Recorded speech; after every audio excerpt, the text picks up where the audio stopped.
Hello, welcome to Over the Pond Sports, and this video is the second episode of my series Road Back to the Prem for Leeds United. And in this video, we're going to delve into what Daniel Farke could bring into tactics and how he can lead Leeds into an automatic promotion or playoff push. All right, this is the Leeds lineup as of right now. In a previous video, I looked about changing personnel and which players needed to go and how to replace them. So if you're interested in watching that, I please recommend you go check out that video. But now to start, we're going to talk about how Farke likes to do build-up play.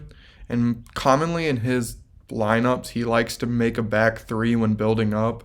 So the most likely would be bringing the center defensive mid down into a back three. Or if we have a keeper that's capable, he likes to bring his keeper up and he plays it right behind the defender. So it would be something like this.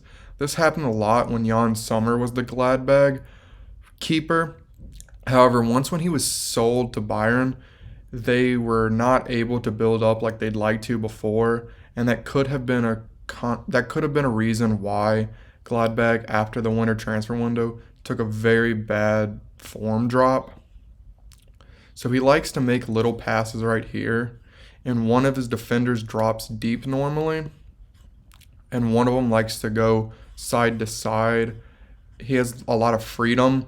This happened a lot with Kone, and Kone excelled in this role, and it just shows that Daniel Farke can have players like this that just float and has complete freedom, and they excel in this role, as it showed with Kone because he's literally linked with Liverpool, Arsenal were interested in him before they got Declan Rice. Another talking about versatility, he likes to have his attacking mid come down for receiving the ball, and this happens when this defensive mid goes wide and this defensive mid goes to the center of the defensive backs.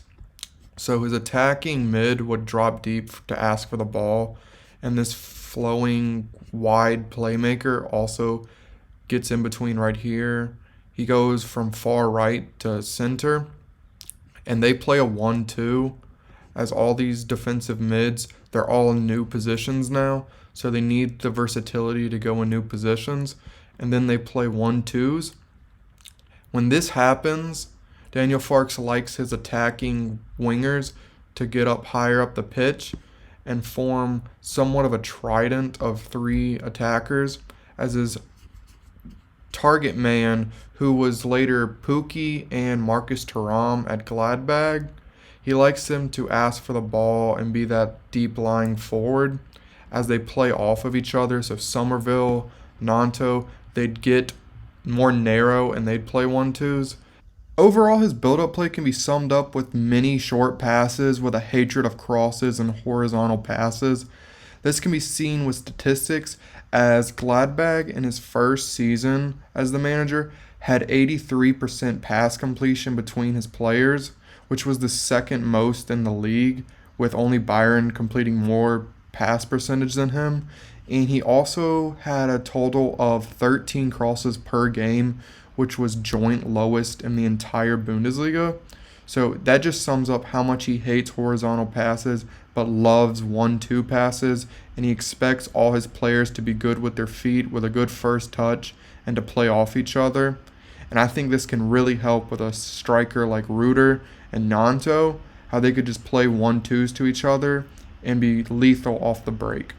Overall, build-up play is very important to Farke. However, something that's just as important as being counter-attactive, as Farke likes to have around 55% of possession, as that was his average possession per game as he was at Gladbach. While when he was at Norwich, he did have more possession, but that might have been because the opponents were lesser quality. But he likes to have the counter-attactive option open, and this is important because when they are in this back three and they lose the ball, he likes to have an attacking mid and another center defensive mid that was the playmaking be very capable of winning the ball. And that's why he also likes fast wingers, because once when these midfielders do win the ball, he likes to quickly play a 1-2 to his attacking three, and then they play off each other. Maybe Ruder comes short, and then Nanto plays a little more width, and then either he takes the shot or crosses it into Somerville. But their counterattack is very fast-paced, win the ball, and then sprint up the field to his pacey wingers and his target man forward. And this just shows that he loves build-up play. However, he doesn't want build-up play the entire game, as being counterattactive is just as rooted in his tactics as building the ball up short. All right, now to talk about defenders, as I've just switched the defenders and midfielders to showcase this.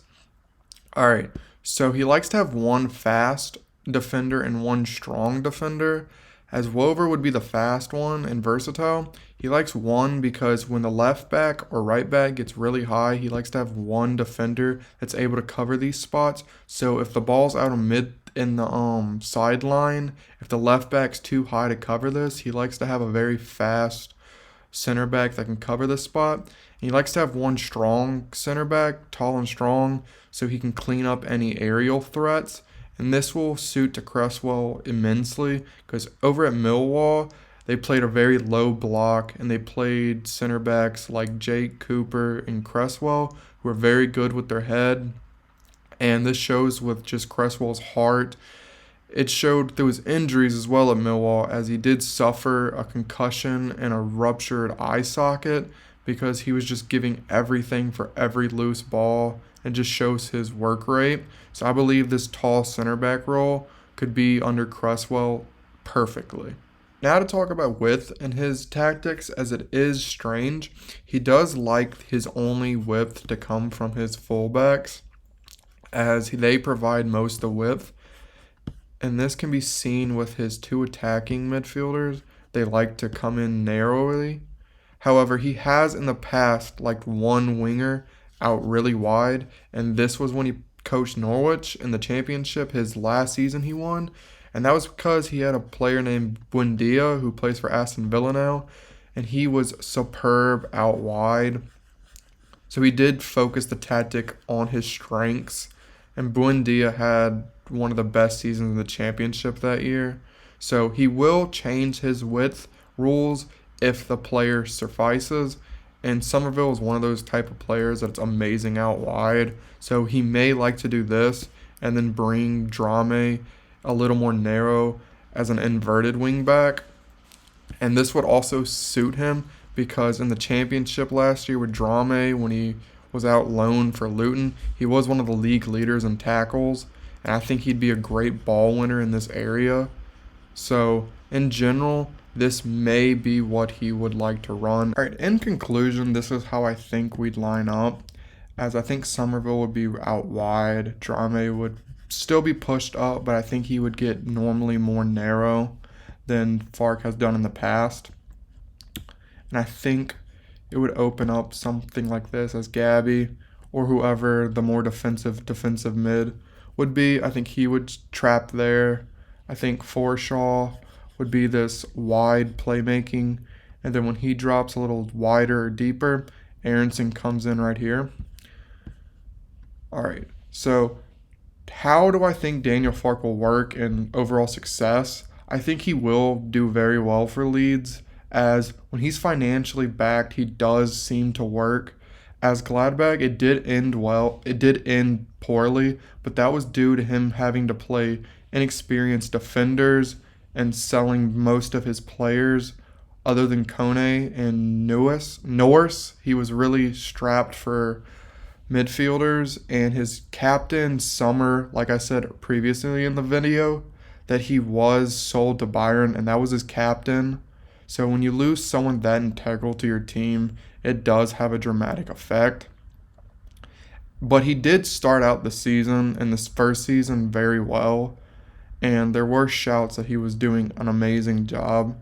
So it just comes down to being financially backed.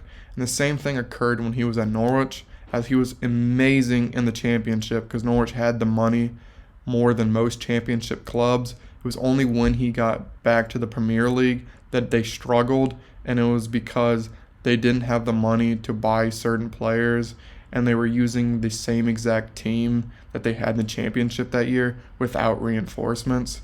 So overall, I just think that if he's financially backed, then at Leeds he will be a massive success. All right, so that concludes my video. Thank you all for watching. It means a lot. And like I said previously in the video, if you'd like to see certain players that I think would excel at Leeds, check out my previous video. So overall, thank you and have a good day.